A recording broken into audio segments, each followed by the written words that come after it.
some as old as 12. 880 children in all.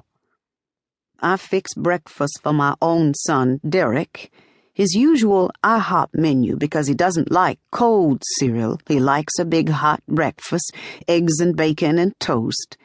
And I wait for him to pull himself down the stairs with his arms face first, feet dragging because he cannot walk. And while he eats his hot breakfast, I make him baked chicken with vegetables for lunch and a pork chop with potatoes for dinner, and I put them in 2 separate bowls so he can take them out of the fridge and warm them up when he gets hungry later in the day while I am still at work at my 3rd job.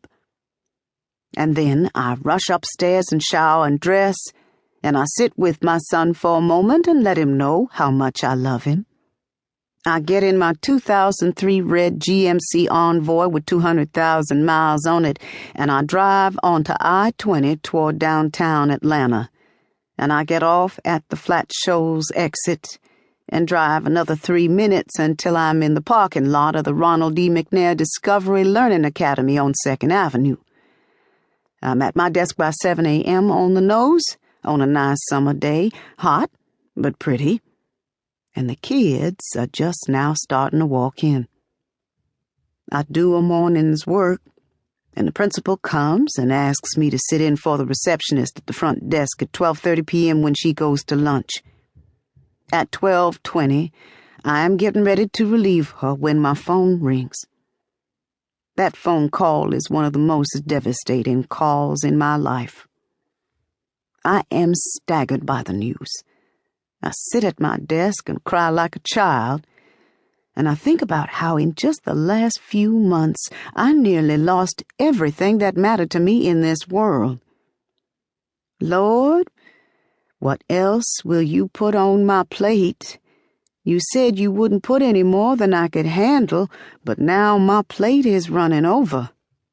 No room even for gravy, so Lord, what am I supposed to do now? But I don't have time to wallow.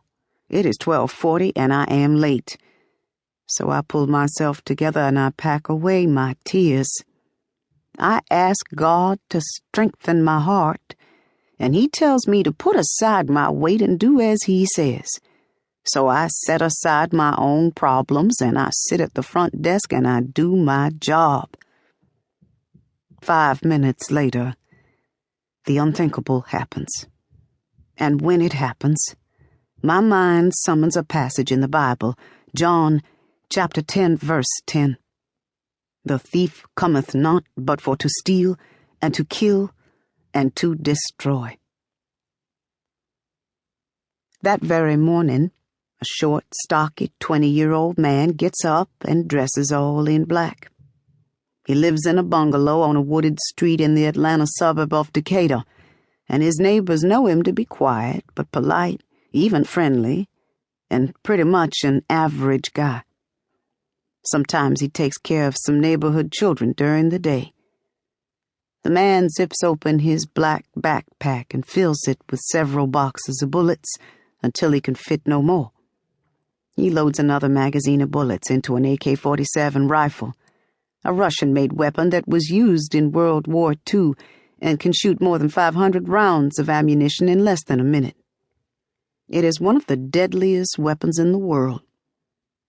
The man steps out of his house on East Lilac Lane, gets in his car, and goes down Camellia Drive to 2nd Avenue until he arrives at the Ronald E. McNair Discovery Learning Academy. The school is less than a half-mile from his house, so the drive is short. He pulls into the parking lot and finds an empty space near the front entrance as close to the school as he can get. He gets out and walks toward the front doors, his heavy backpack slung over his shoulder, his rifle pointed down by his side. The man waits for someone to be buzzed in or walk out, then sneaks in through the open door. He walks 3 or 4 steps and turns right into the very first room he sees, the front office.